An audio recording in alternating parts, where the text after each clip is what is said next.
Dan Hayes covering the White Sox for Comcast Sports. He joins us now. Dan, good morning. How are you? Good morning. I'm well. When did you hear that something was going on with Chris Sale in the locker room?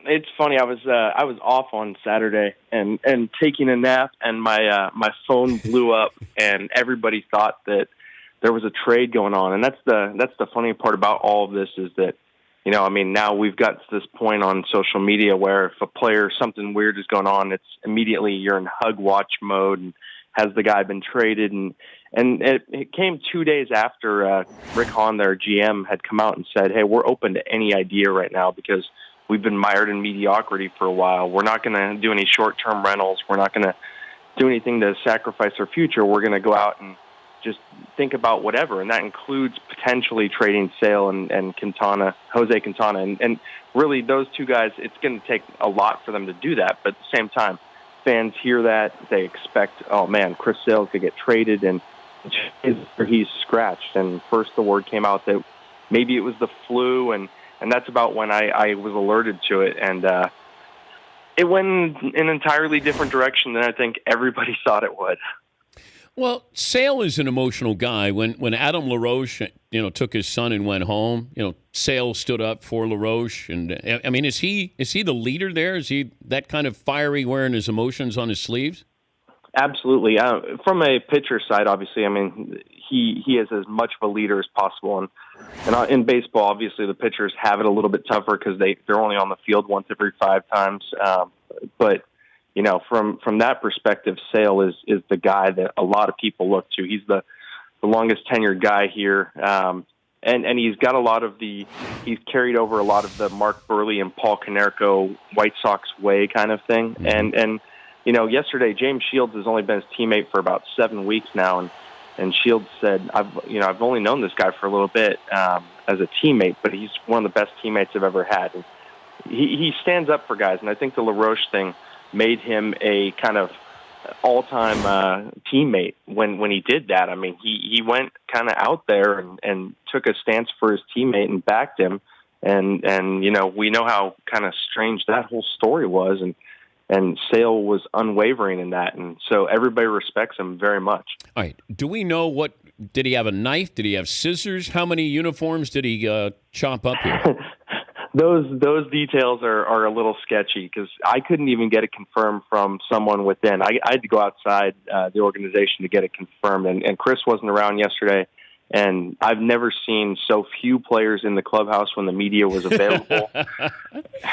Media was outnumbering players about 20-2. And Todd Frazier has got to be one of the most talkative guys in baseball. And he was just very quiet about it. And we got Shields to say that, Sale's a good teammate. Sometimes emotions get the best of you. But I heard scissors were not the culprit for sure. So it may have been a knife. I don't know.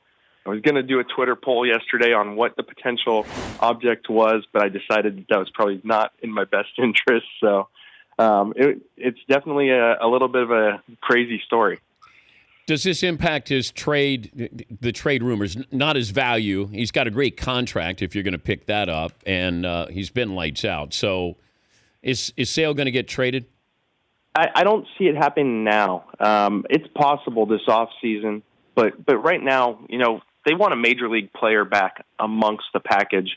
And, it's going to be hard for a team like the Rangers or the Red Sox to give you the star player back during a pennant chase. I could see that being easier to attain during the off season. And also you'll get the full complement of teams. Right now, the teams that are motivated are the Dodgers, the Red Sox, and the Rangers. And those teams do have some of the best farm systems.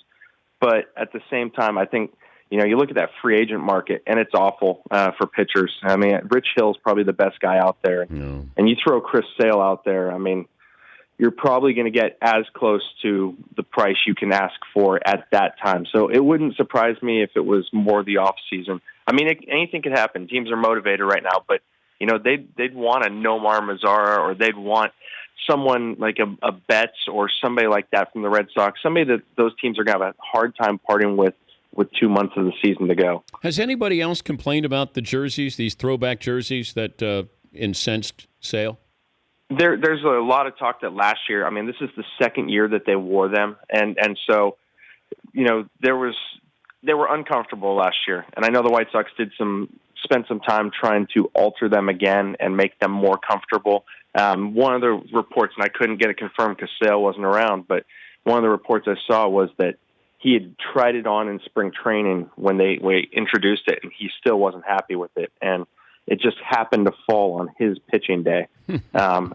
So, it just all kind of happenstance that it just fell like this, and it ended up being a huge story because you mentioned Aroldis Chapman and the rumors, and that's overshadowed right now. And you would think that's the kind of final move to the puzzle for the Cubs, and right now everybody's talking about is Chris Sale in Chicago. Dan, thanks for joining us. We appreciate it. Yeah, thanks for having me. It's Dan Hayes, White Sox insider for Comcast Sportsnet Chicago. The Dan Patrick Show, weekday mornings on Audience.